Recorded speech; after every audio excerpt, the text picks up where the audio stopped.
पहिलेच्या काळात राणीच्या पोटातून राजा जन्मास यायचा, पण ज्या दिवशी बाबासाहेब आंबेडकरांनी या देशाचं संविधान लिहिलं, मतपेटीतून राजा निर्माण होऊन राहिला. ताकद आहे बाबासाहेबाची.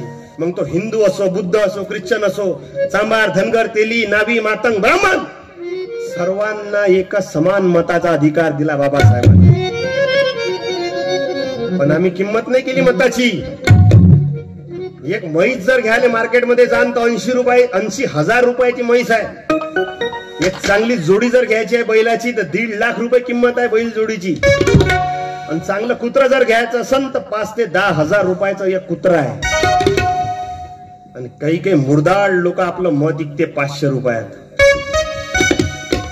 काही गावात नारा चालू आहे, जो पाजन दारून खाऊ घालन मटन त्याच्याच नावाचं दाबू बटन.